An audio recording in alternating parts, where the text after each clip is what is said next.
Hi, Bertie. Welcome back to the second segment of episode 119 of Sold with Updike Pugh. I wish you could have been in the studio because we almost had a snafu. Jason and Jeff were just having a conversation. All of a sudden, Jeff goes, I think we're about to go live. Never know. Never. That phone's ringing for a syndication any minute now. I can feel it. I can feel Come it, on, people. HGTV. Come Look on. out. Golly. All right, so what we're going to do in the second half is we're going to talk about how important it is to discuss seller's disclosures and what you need to. And it's so important. As Jeff and I were talking about this before the show, we really think that these are elements that are important for both sides for different reasons, but at the end of the day, it really does protect you. Yes. Yeah. It is your one chance to be protected. Yes. And, the seller's disclosure statement really wasn't even implemented until 1994. And so it's a fairly, I'm going to say a fairly recent phenomenon of within the last 25 years. Prior to that, there was really no written requirement for one. There were disclosures that sellers made, but they were very simple and very antiquated. And so seller's disclosures are not all equal. There are some seller's disclosures that are much longer and some that are extremely short and kind of generic, if you ask me. But our company has taken on, and we have a very long seller's disclosure, and we find that it really does help in negotiations. It helps understanding the transaction. It helps really make sure that a transaction finishes and closes. Yeah, the one of the benefits that I see for sellers in making as accurate a disclosure is, number one, it's going to protect you from lawsuits by making a correct, accurate disclosure.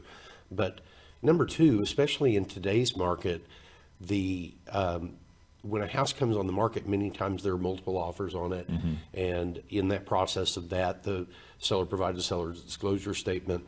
And if the disclosure statement really doesn't accurately reflect the condition of the property, that buyer may do their inspection and terminate the contract and then walk away, and that really does hurt a seller in terms of being, being on the market. Because if a contract terminates, the first question the next buyer's agent asks is, "Well, why to terminate? What do they find?" And you're not required to provide the inspection report from the past buyer, but you do need to adjust your seller's disclosure to reflect new knowledge that you've been made aware of. And so it gets cumbersome at that point, and you've then kind of used up your best days, which are your first days on the market, and that's really important. I think it really is. And looking at it from a buyer's perspective, the buyers want the disclosure statement completed because they're able to negotiate with more information. Everybody's got a clearer picture of what the condition of the property is.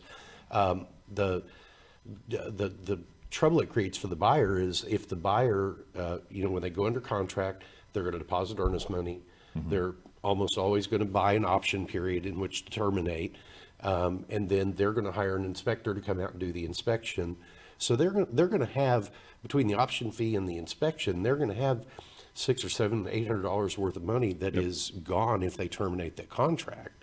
So, it's really to the buyer's advantage also to make sure that they get an accurate disclosure from the sellers. Absolutely. And part of the seller's disclosure can address a multitude of things. It can address your HOA, which is really helpful when you're in condos and townhomes in the suburbs as well, because it gives you a realistic expectation of what your financial responsibility is on a monthly basis. Also, what you might need to insure or what you get to omit because it's carried in your hazard insurance by the actual HOA. Things also would be plumbing, roofing. A lot of times we tell our clients that there is a checkbox for unknown or NA, and that is 100% okay. And I think people get a little stumped that is okay for them to do, but it completely is if there's no knowledge. Yes. And the disclosure statement that our company uses, taking one step back, so our state legislature defines what information has to be disclosed as a minimum, and they've actually got the Texas Real Estate Commission has promulgated a document that shows all of those items that have to be talked about. Our company seller's disclosure statement goes a lot further in that into a great detail, because again, we feel like the fair thing and the right thing to do with real estate transactions is disclose. Even, yes, 100%. And that is one of the ways that you can keep yourself out of any type of trouble after the contract is executed or after it's actually closed. So these are things you definitely want to talk about. Some of the questions that we always have are who has to make disclosure. And I think this is really interesting because there's a lot of gray areas maybe, or misinformation that is not. So what are the ones that don't have to disclose? So I'm going to just run through my list real quick. If the property is being foreclosed upon, the owner has no obligation to provide a disclosure statement to the bank that's doing the foreclosure. If they're giving it back to the lender with a deed in lieu of foreclosure, where the official foreclosure process doesn't take place, but the borrower or owner is signing the property back over to the lender, they don't have to make a disclosure then either. The lender, when they foreclose on a piece of property, has no obligation to provide a disclosure statement as part of that foreclosure process. That's correct. So at the foreclosure process, the lender may be buying it back. There may be a different party that also bids on the property that wins it at that, or buys it at that foreclosure auction, and then there's no disclosure statement that's required in that either. So it's also true that you don't have to make a disclosure if it's part of a divorce. Correct. There's no reason for that. An occupied new residential home. So we see this a lot of times, that there is no seller's disclosure to go with a home in a master planned community or a new high rise or a mid rise. That is a-okay, because you're going to do your own inspection. At that point, we usually turn those over to the builders and address everything that's on those. That's correct. If the spouses are selling property to one another, or if there is a transfer to a direct relative, there's no disclosure statement that's required. There's none that's required as part of a divorce. If the sale is to or from a governmental entity, there's no disclosure statement required there. And here's a little one that took me a minute to kind of understand. It said a home whose value represents 5% or less of the property value as a whole. And I was trying to wrap my head around that. And basically we're talking about the lot is worth so much more than the actual house itself, that there is no disclosure that is required. There's a set number, and it's 5%, so it really would take a really large piece of property sometimes to make that count. Yeah, or the house have to be in like really terrible burnout condition. Right. Push it over. So it is also interesting who has to make a disclosure, because that is where people get a little more confused, that they are now required to make it. Yeah, the one that I think has the most confusion on it is that when people inherit a property through the process of that, the executor or whomever is operating in this official capacity of transferring that property from the estate to a new owner, and whether that transfer is occurring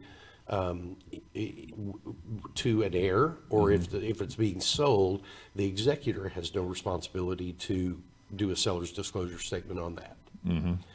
But so if that property gets transferred to an heir, like say that you inherited a piece of property from one of your family members, in that transfer to you, there's no disclosure statement, but because you own it, if you were to turn around and sell it, you would then be required to provide a seller's disclosure statement. Absolutely. And so that is one of the keys. You really need good guidance on this. One of the other things that we see people doing is creating trusts, irrevocable grant trusts.